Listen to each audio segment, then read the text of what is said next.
Alright, magandang umaga po sa inyong lahat. Kami nag-release. Ngayong araw po, ang patungo po natin ay punta po tayo ngayon ng Batangas. Tayo po ay mag-apply bilang isang bus driver. So, share ko po sa inyo ang aking pag-apply. So, magagaling po tayo dito sa may Banwa, Padre Garcia. Umalis po ako sa bahay ng alas 8. Kasi alas 8 pa yung ano nila, yung pinaka-open ng angkas. Sakto mga 8 nandun na ako siguro. Opya, paunahin muna natin ang owner. At kanina pa siya nag-aantay. O ha? Nagbigay busina siya? Pag ganitong oras, sarap bumili ng pandesal. Yung speaking na bagong bago. I mean, bagong luto. Ganda lang. Kala ko rider. Papakampindahan nito, mga mag-open pa lang. Aga kasi nang alis natin.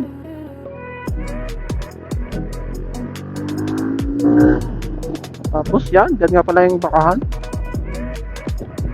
Tayo ay gagawin din sa may bandang kanan. Sarap ng goto.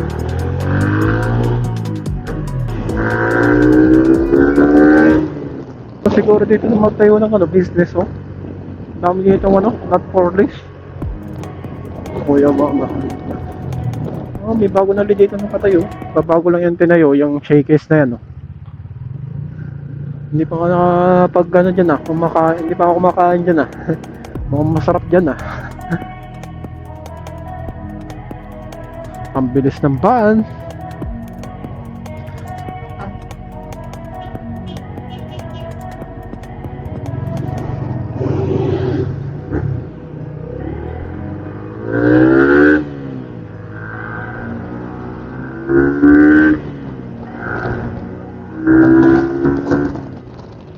Ang dami nagja-jogging mga ano sila siguro, ay mga pulis, mga magpupulis. Ito naman sa buhok hindi ba halata sa buhok? Okay, meron na traffic, ginagawang kalsada. Going pala dito yung kalsada, kaya masyadong matraffic dito. Ay, kita niyo ko naman andin na grabe lubak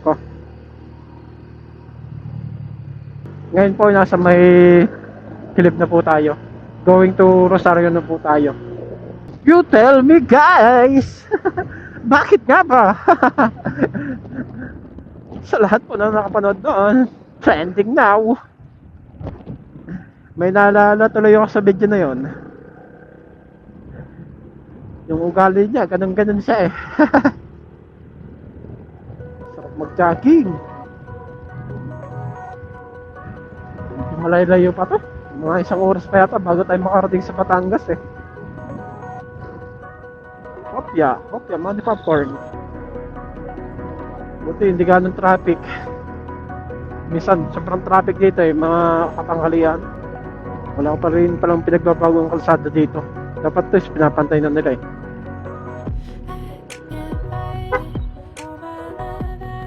Okay, dito na po tayo sa may Rosario. We are going to iba naman po tayo. Dito dati ako dumadayo ng pag-SM. Laki naman pinagbago niyan. Kasi dyan mga mura yung mga paninda nila.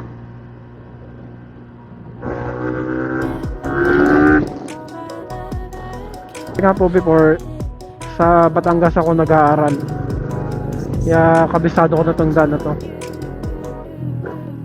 Kaya masasabi ko sa inyo na may mga pinagbago nga ba yung daan dito. Yan pagkain laki na pinagbago. Puro espaltado na.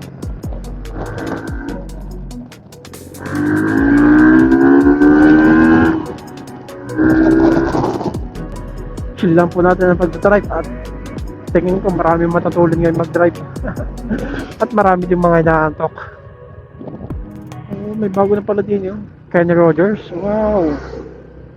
May stethoscope din Dami na rin mga bago dito natayong mga restaurant.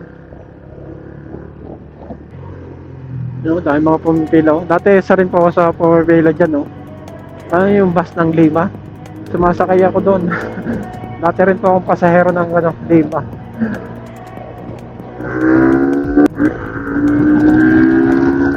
Mahal mo ng gasolina dito, 1,000, 2,000. Lapit na po ngayon ang butuhan. Oh, baka may patubig. Tingin tubig. May patubig dito. Baka hindi pa lang. Dami na lang pinamibigay. Iboto nyo po yung nasa puso nyo. Delikado dito banda eh. Kitang kita nyo na yung korbada.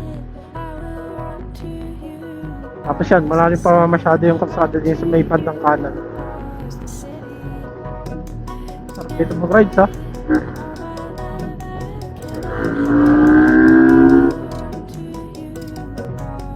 Takas nun!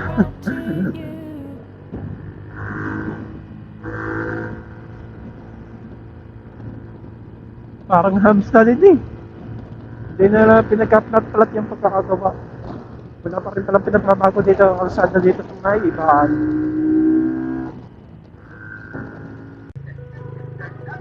Okay guys, dito na po tayo ngayon sa may Ibaan, Batangas.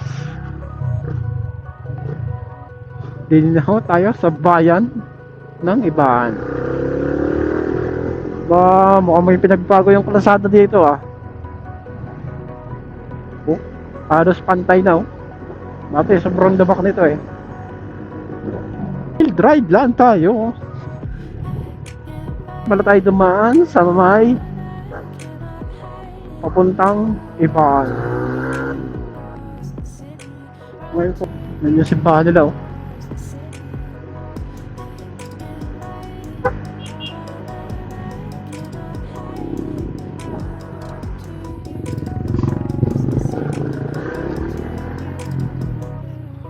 Delikado kung nagkaano kayo doon. Mas maigi na ikaw tumigil.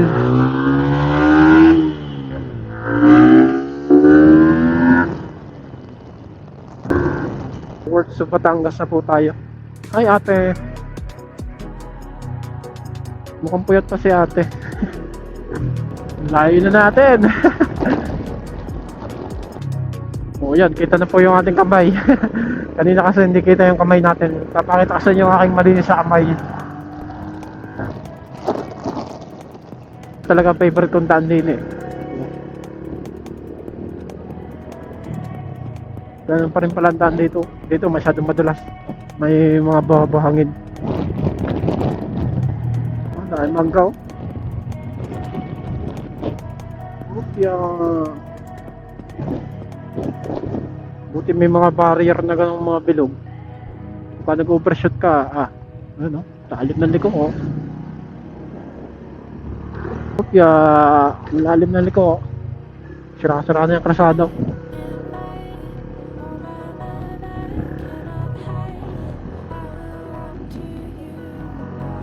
Okay, pakyat na tayo. Parang lang Tagaytay din to eh. Kaso sa may bandang Sungay, masyado makipot ang mga ano doon, kurbada. Kaya sobrang delikado doon. Dito, maganda dito is malawak yung kalsada. Kaso nga lang problema is malubak. Pero ongoing naman pala siya. Ginagawa ditong Star Toll. Ano ko nandun? Oh, lawak oh. Sarap mag-jogging dyan. Dati tulay pa lang yun eh. Pero ngayon buo na. Dan, grabe ang ganda ng daan dito.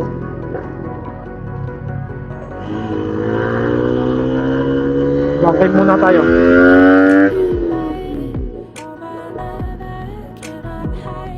Medyo tumudulas lang na konti. Mga kaibat naman. Wow, lalim!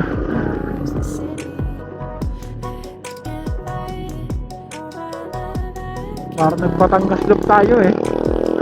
Nag-ride mag-isa. Ganda ng mga uniform nila. Puro sila naka-green. Yung mga TMD dito.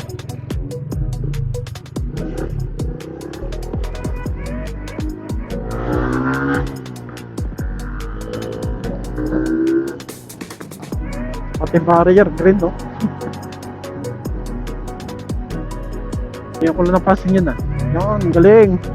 Ang galing. Pero paunahin na natin siya. Baka you tell me, hindi ka tumitingin sa side mirror mo, oh. Okay guys, welcome to Batangas City. Dito ay Batangas Lions Club. Dito na po tayo sa may rotonda. Oh, galing. Galing ng Aerosa. Dala na lang siya ng kakat. Ito, may TV. Hihi, ang sweet. Ang sweet naman ang ano dito. Tapos yan na pala yung City Hall ng Batangas. Lawak niyan. Oh, tingnan mo mula dito, hanggang doon. Yan pala ang pinakadulo ng gate ko. Yung mga gusto ko pinupuntahan, yung mga nature. Maka nature lover ka ba talaga? Galing, oh. Kita niyo ba yung nasa taas, oh? Nandyan pa rin yung pinaka ano nila, tradisyon. Oh, sa sexy naman na natin. Ah, grabe. May mga nag-aangkas na. Saan ba tayo? Ay, malapit na pala tayo. Ang biyahe natin, ah. Palibasan di ganong matraffic. Hindi na nga pala tayo guys. May applyan na angkas, oh. Kita nyo, ang dami mga motorista nag-aangkas, oh. Pinong pila. Kasamahan nyo ako mag-apply sa ating angkas. Batangas halong lang yun. Diba? Pero may kwento lang. So, morning na lang dati. O dati. So, siya po magpapaliwanag sa inyo kung ano po ang pinakagagawin. Okay, yung pinakita ko sa inyo ni Press. So, papakita ni Sir din sa kanyang lupa. Ready? Sino ba siya doon? Go! Go! Akyat sa saham, sa pagkabeses, akyat sa karoy. Iikot sa kaliwa, sa unang bollard, second bollard, first pylon, second pylon, right, going sa figure 8. Figure 8, mapakita na sa pagkabeses, number 1. Iikot siya papalik, number 2, ako. Okay, number 3, exit. Okay. Exit, papunta doon. So 1, sa dulo. Left turn sa 1, right turn sa 2. Madulas sa madulas.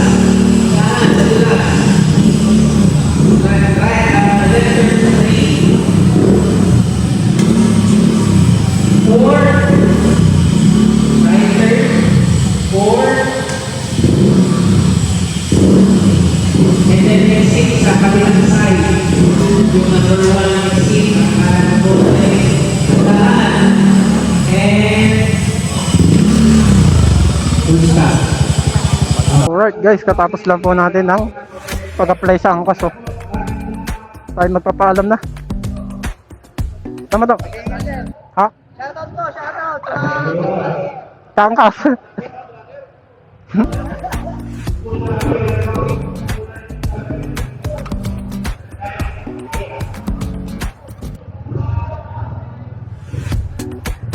Yung mga nakapila. Muna na ako.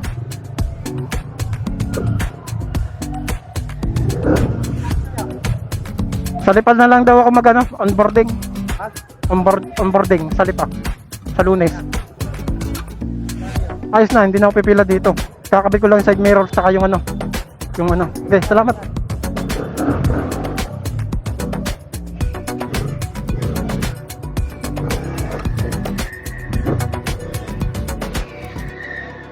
Makalabas din, maghapon na tayo dito.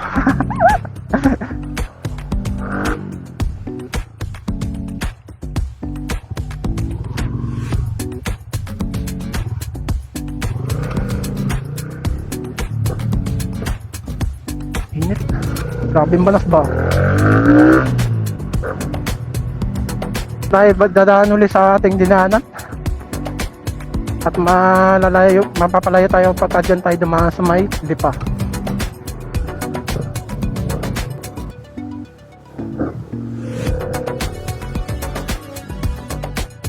Chill lang tayo sa pagdadrive. Medyo maaga pa kasi, medyo rush hour pa din.